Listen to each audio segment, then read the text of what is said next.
A sharp wind curled around the edges of the small farmhouse, rattling the single-pane windows like long, bony fingers.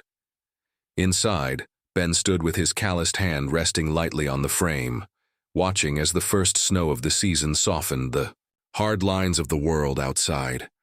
The barn roof vanished under thickening layers of white, and the shed beyond, old and half-sagging, gathered a smooth frosting atop its wooden crown. His breath fogged the glass. Another long night was settling. Behind him, the wood stove cracked and hissed. A stew he'd made from leftovers simmered low, just enough for 2 bowls. Caleb had already eaten. The boy now curled up on the sofa in the next room with a tattered book about dragons, the firelight dancing across his cheeks. Ben let out a breath, slow and tired. Winter always hit differently now. It crept into the bones of the house and the heart. He was about to turn away from the window when he heard it, a soft, irregular thump. Barely there, almost imagined, but it came again, muffled, hushed. From the direction of the shed. He narrowed his eyes, watching the shadows. The wind didn't knock like that. Ben pulled on his boots, grabbed his coat, and stepped into the snow, his flashlight swinging in hand. The shed had once been a playhouse, years ago when things felt lighter. Before sickness, before loss. Now it was a cluttered space for firewood, old tools, and forgotten things. But as he reached for the latch, he noticed something strange. Footprints. Small ones. Half covered by snow, but fresh. He paused, the cold biting his neck. With one steady push, he opened the door. The beam from his flashlight cut through the darkness. There, curled on the floor beneath a dusty tarp, were shapes, soft, too still. He stepped inside, and the air changed. A rustling, a moan. A woman. Her face pale and hair matted, stirred slightly, pulling a blanket tighter over 2 tiny shapes on either side of her. One of the children shifted and muttered, barely audible, "Mama." The woman's eyes blinked open, wild at first. She sat up sharply, shielding the girls with an arm. I'm sorry. Please. We just needed a night. Just one night." Ben didn't speak. He felt something lodge in his throat. The flashlight hovered in his grip as he took them in, the cracked lips, the shallow breaths, the layers of worn sweaters and coats wrapped around the children, their noses pink with cold. The woman looked like she hadn't slept in days, maybe weeks still. He didn't shout. "Wait here," he said softly, then turned and left. Ben returned with a thermos of broth and a half-loaf of bread. He didn't say a word, just knelt and set them down beside her. She hesitated, then, with shaking hands, took the thermos and helped her daughters drink. One of them whimpered with relief. The other clung to her sleeve, eyes fluttering. "They haven't eaten in a while," she said. "We were hitching rides. But then, the storm. I didn't want to knock. I thought this was empty." Ben's face was unreadable. He looked back toward the house, the light inside flickering through the snow. "Come inside," he said. Her eyes widened. "No, I mean, we don't. You want to bother. It's warmer in the kitchen." She stared at him, trying to measure the offer. Trust was a foreign language when you'd lived too long without it. But she stood, lifting the lightest of the twins in her arms. The other clung to her coat. Ben held the door open and led the way. The house smelled of stew and firewood. Balibike looked up from his book as they entered, blinking sleepily. He didn't speak, just slid off the couch and walked to his room, returning with a small stuffed bear, missing one eye and matted with love. He handed it wordlessly to the girl clinging to her mother's coat. The child looked up at him, then down at the bear and pressed it to her cheek. Ben pulled out chairs. The woman, Mara, she said softly, sat between her girls. They ate in silence, spoonful by spoonful, the quiet broken only by the scrape of bowls and the wind outside. Caleb watched curiously from the hallway, and Ben gestured toward the bedroom. The boy obeyed without complaint, slipping away. "You can stay tonight," Ben said. "Tomorrow we'll figure something out." Mara nodded, blinking too fast. "Thank you," she whispered. He didn't answer. But as the snow kept falling and the wind howled past the walls of his quiet house, something shifted, just slightly. A man with a history of quiet and a woman with too much of it. 3 strangers sharing warmth not meant for strangers, just for tonight. In the early hours, Ben sat at the edge of his bed, staring at the faded photograph on his nightstand. His wife, her smile forever young, looked back at him from the frame. He touched the glass gently. 4 winters gone, and still the ache came like clockwork. But tonight, the ache sat beside something else, a flicker of something old, something human, not pity, recognition. Outside the room, he heard Mara settling the twins into the couch cushions, tucking the borrowed blankets tighter around them. Her voice, barely above a whisper, hummed something soft and wordless. Ben lay, back eyes open in the dark, listening, and somewhere in that old farmhouse, loneliness began to loosen its grip. Ben didn't say the words out loud. He just cleared the guest room, made the bed with the old quilt, and told Caleb to help him carry in the extra pillows from the closet. It was just for a few days, he told himself. Long enough for the storm to pass, long enough for Mara and her girls to find a better place, a better option, a better plan. But the snow kept coming. The first morning, he left a cup of coffee on the kitchen counter. Nothing fancy, just black in a chipped white mug. When he returned from his job at the hardware store, the cup was clean and back in the cabinet, the sink spotless. She hadn't said a word about it. Neither had he. The next day, same thing. Then he noticed the trash had been taken out, the stove wiped down, the towels in the bathroom folded with more care than he usually managed. She didn't ask for anything, not permission, not thanks. She simply lived quietly beside him. The girls followed Caleb everywhere, never speaking unless spoken to. When he pulled on his boots, they watched him. When he shoveled the walkway, they followed at a distance and tried to mimic him with plastic. Snow shovels Mara had found buried in the shed. He let them. He didn't have the heart to stop them. They were always watching. Watching and learning. One morning, Ben came downstairs and found his laundry folded on the kitchen table.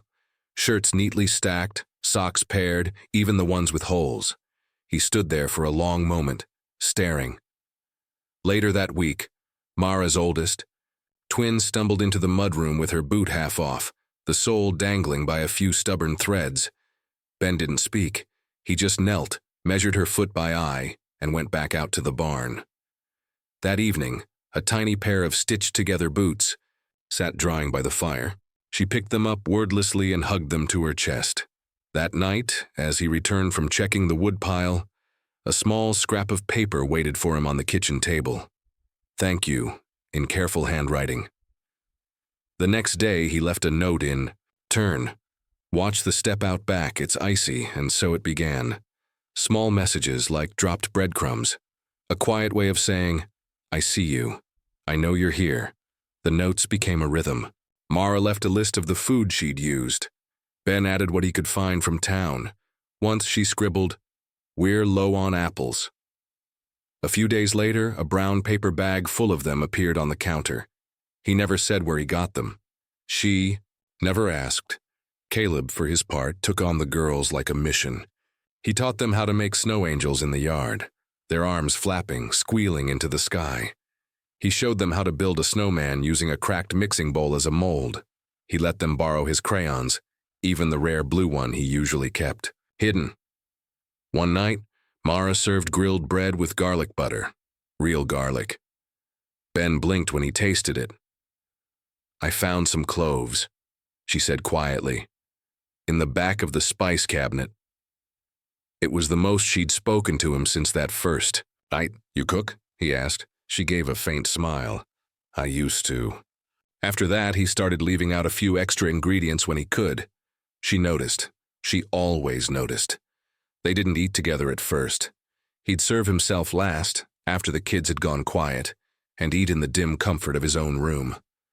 But one night, without meaning to, he set out a fourth plate.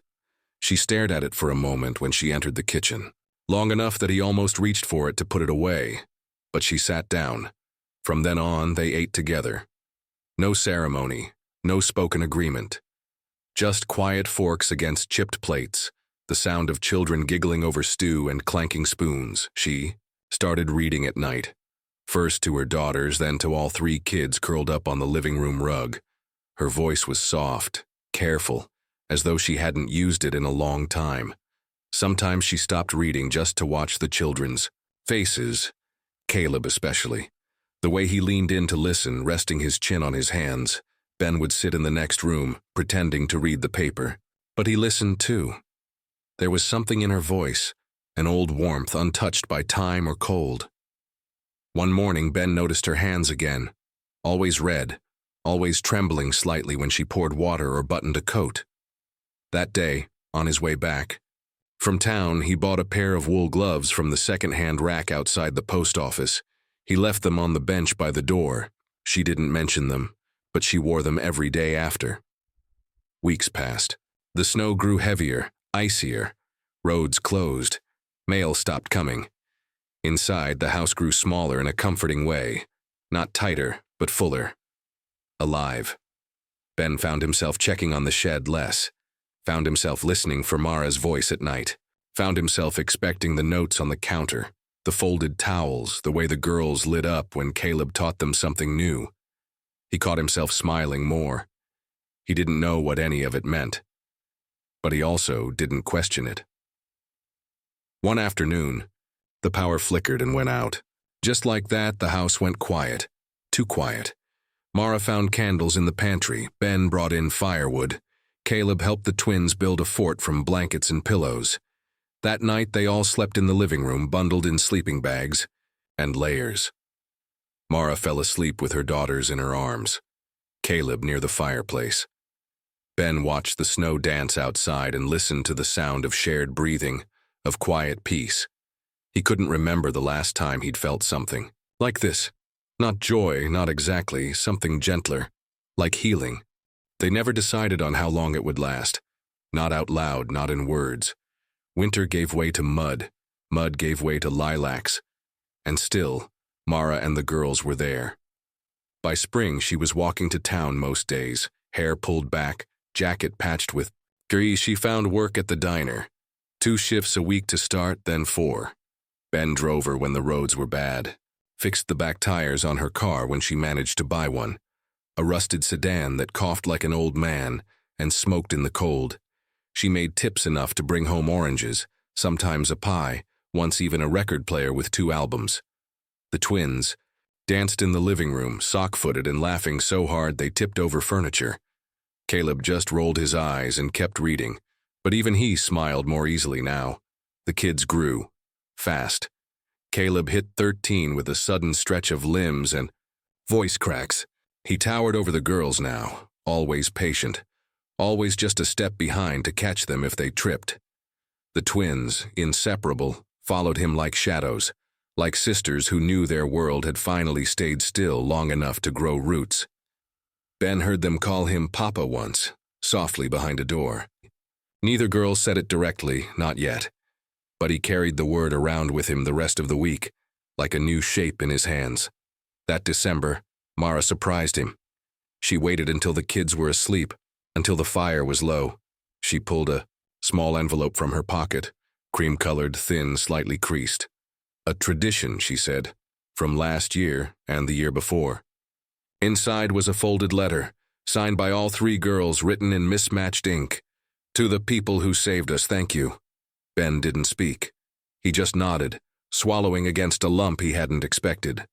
They tucked it into the tree near the top, where the light caught the edges. By morning, it shimmered like gold. Years moved like smoke, curling at the edges, never still, always vanishing just when you tried to hold on.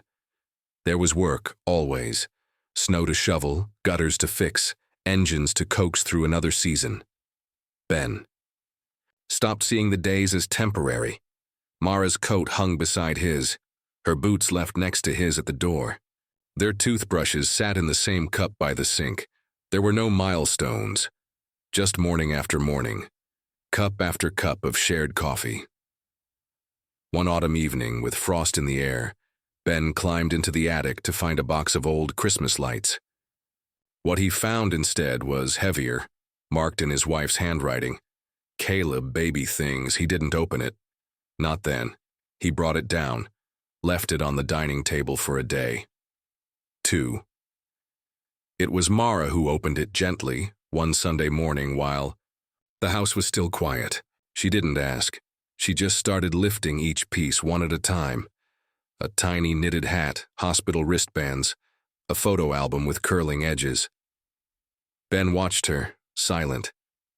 Near the bottom was a photograph, bent at one corner, him and his wife. Younger, softer, holding a swaddled Caleb in the hospital. His wife's eyes sparkled with something he hadn't seen in a long time. Joy, exhaustion, love. Mara studied it, then stood. She left the room. He thought for a second that he'd made a mistake. She came back with a frame, no words. Just careful hands. She slid the photo in and placed it on the mantel. That night, Ben found a small silver locket sitting beside it, worn at the edges, the hinge loose. He didn't open it. He didn't need to. He simply left it where she'd placed it, the two tokens side by side, no explanation needed. Days passed, then months. The first snow of the 5th winter fell quietly, without announcement. The girls were taller now, louder, fearless. Caleb had started fixing things. A chair, the front steps, an old radio with Ben's old tools. Mara's shifts at the diner grew longer. She brought home scraps of paper with sketches on them, sometimes napkins covered in charcoal smudges. She never called herself an artist, but the girls did. One week, she didn't go to work. Ben noticed. The quiet first.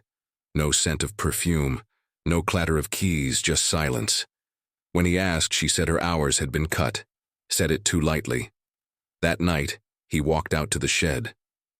It had been empty for years, a place of ghosts and memory. But he scrubbed the walls, swept the corners, patched the roof. He brought in a space heater, a second-hand table, shelves made from old crates. Then he added light.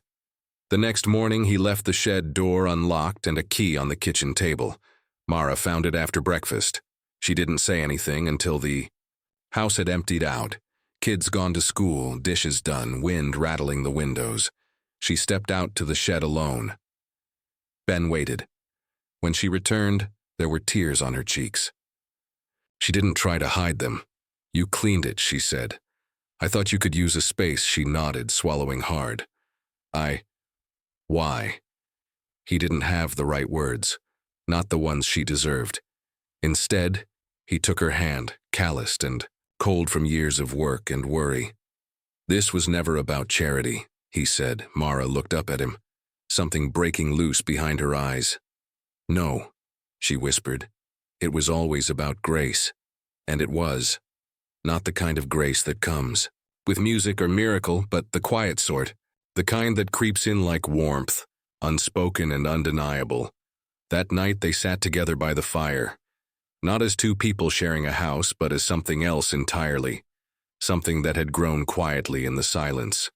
The wind had howled since morning, not playful like in younger winters, not a dancing breeze, but sharp and cutting, like memory. Ben didn't say much anymore. His steps were slower, his beard more white than brown, hands gnarled from years of tools and snow shovels and the careful way he'd held the world together, but he still rose early, still insisted on doing the morning rounds, shoveling the walk, checking the pipes, brushing snow off the cars, and lately fixing the fence. He didn't tell Mara the corner post had fallen again. He just bundled up, tucked his tools into a bucket, and went out.